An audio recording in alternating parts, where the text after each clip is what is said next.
Dear young angry Muslim man, you might see me as just an infidel, a kafir, but believe me, I'm on your side, not against you.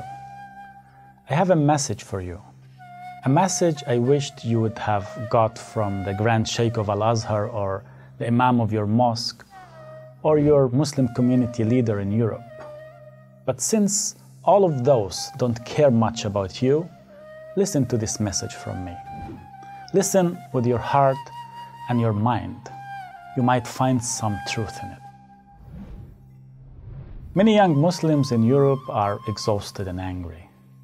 They have plenty of problems and I have no solution for them. Some of them search for a quick path for salvation, a shortcut to get rid of their troubled life on the one hand and to reach paradise as fast as possible on the other. Some of them travel to Iraq and Syria to join the jihadis.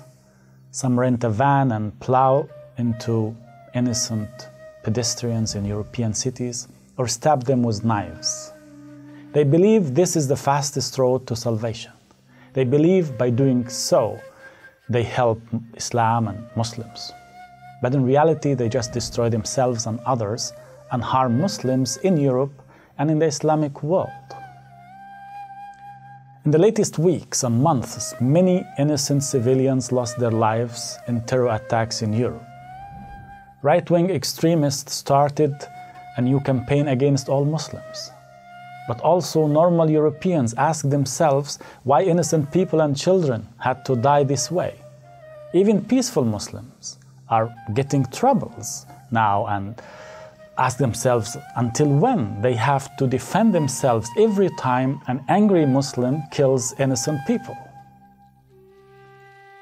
Dear young Muslim, I don't know where you personally stand on these issues. You might be against this vicious terror, but you are still silent. I want to urge you to raise your voice and condemn this terror in the name of your faith before it's too late and before we all lose. You might be justifying the killing of innocent Europeans, saying that also innocent children in Syria and Iraq die every day. I want to tell you that we can't face a mistake with a bigger mistake or justify a murder with another murder. You might agree or sympathize with this violence. I want to tell you that approving a crime makes you a criminal as well. Or you might be overwhelmed by your anger, thinking to rent a van or buy a knife and perpetuate a similar attack to make your own shortcut to paradise. If so, the rest of this message is for you. Let me ask you, do you want to be a hero to yourself, your family, and the country that hosts you? Or you want to be a hero in front of yourself, but a loser and criminal in front of your family and the rest of the world? Do you want to live and let others profit from your life, or die and let others die with you? Do you want your parents to be proud of you, or want your mother to die in grief after receiving your burned, deformed, dead body? Believe me, not everything we think is true is really true. And not all shortcuts lead us to our goals or solve our problems. I understand you and feel your anger. Maybe because I went through a similar experience when I was your age. Me too. I was angry and I wanted to kill infidels someday. Maybe you are also angry since you were a child. Angry because you grew up among oppression and domestic violence. Maybe you experienced less love and kindness. Maybe your father felt shame to hug your mother in front of you, but didn't feel shame to hit her in front of you. Maybe you learned from him that violence is the first option to solve problems. Maybe you're angry because you searched for a job in your country and found none. Or found one, but your boss was a tyrant who made your life like hell. Maybe you felt oppressed by a policeman or a person of power. Maybe you couldn't marry the girl you loved. because you couldn't save enough money in a society that estimates a man according to what he has in his pocket. Maybe you're angry because your family sold all they have and made debts to save the price for your ticket to Europe or to pay the smuggler. Maybe you took a risky journey through the sea to reach the paradise but found the bitter reality here. Maybe you searched for a job in Europe and didn't find one, or asked for asylum and your application got refused.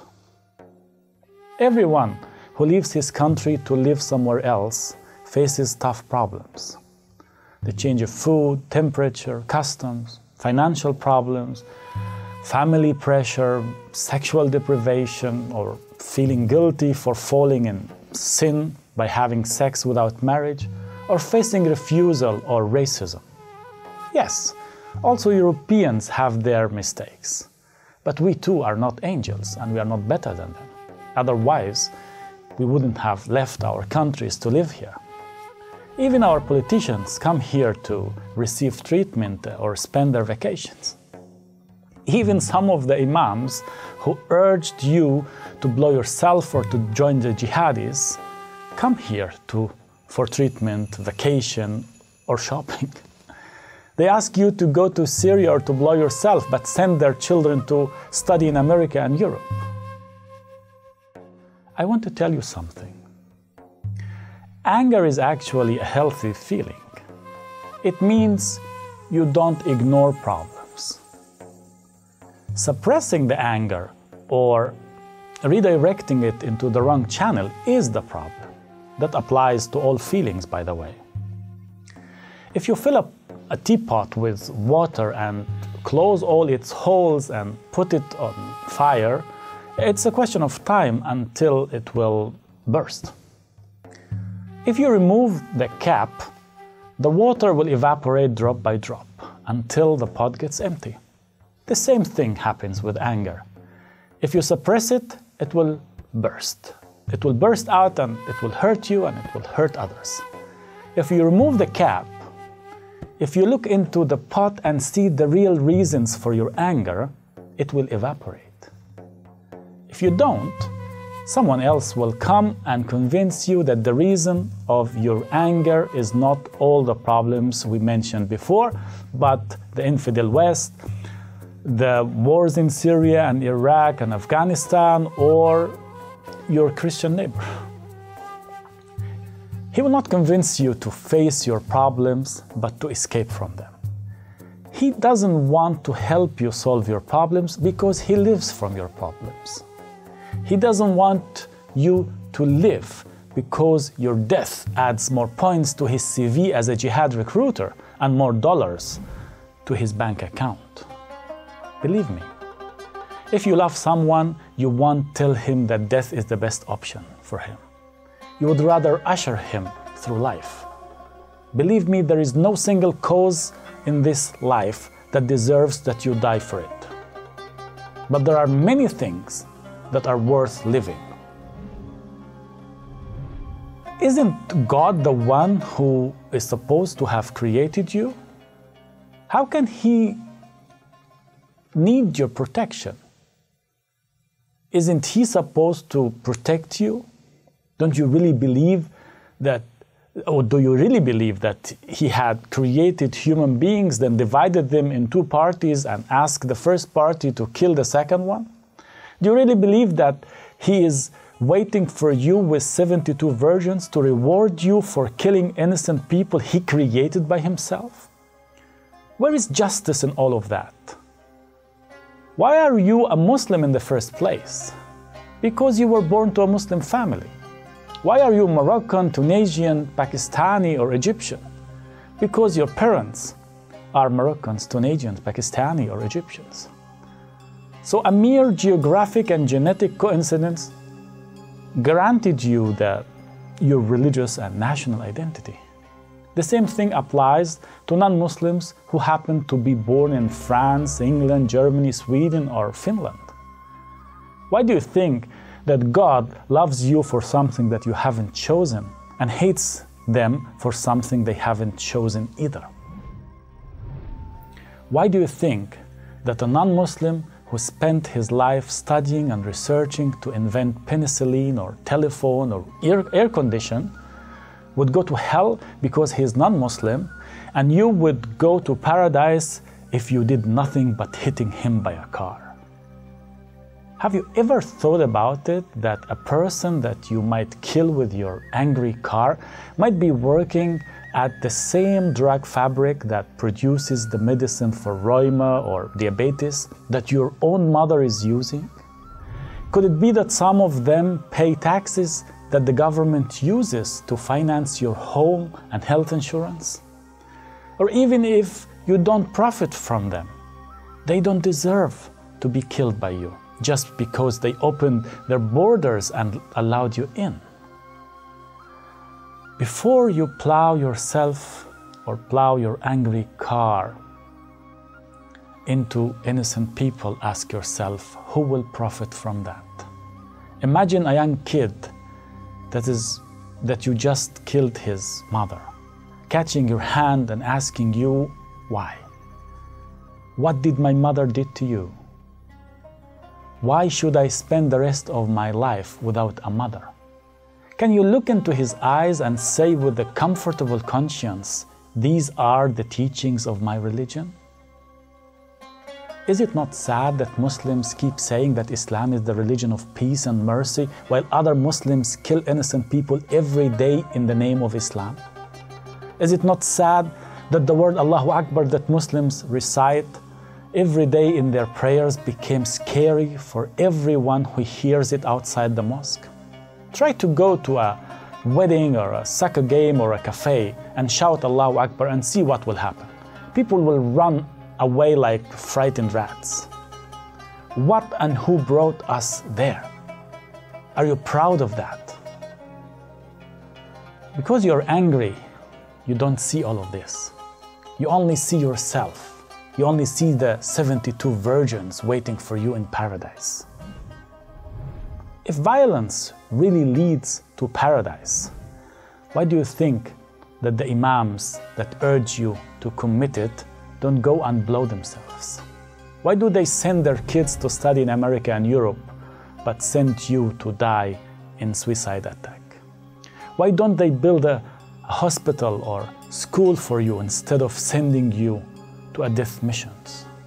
That's because they don't care about your life.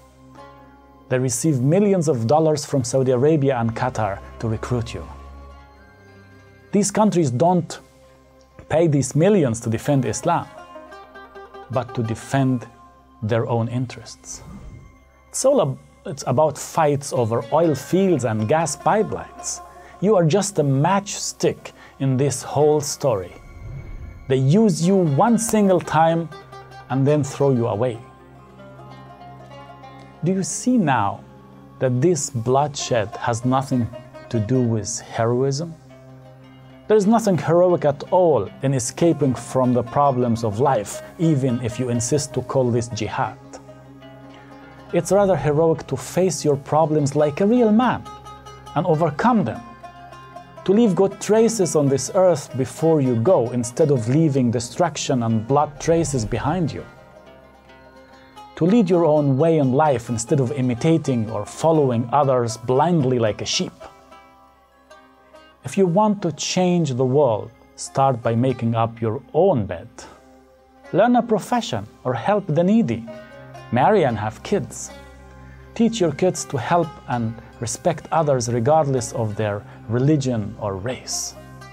Plant a tree and fight against hatred. Help your sister to lead a free life. And stand up to your imam in the mosque if he calls for violence or hatred. This is the kind of heroism that might lead you to paradise while you are still alive. Losing a job or refusing your asylum application is not the end of the world. We all get into troubles.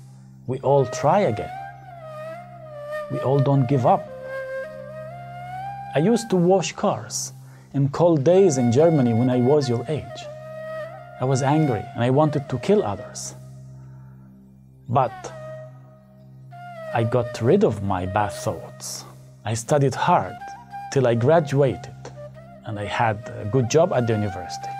This is not a single success story. I know many people, many immigrants, who came here with nothing and started from scratch, from under zero. And they kept fighting and fighting.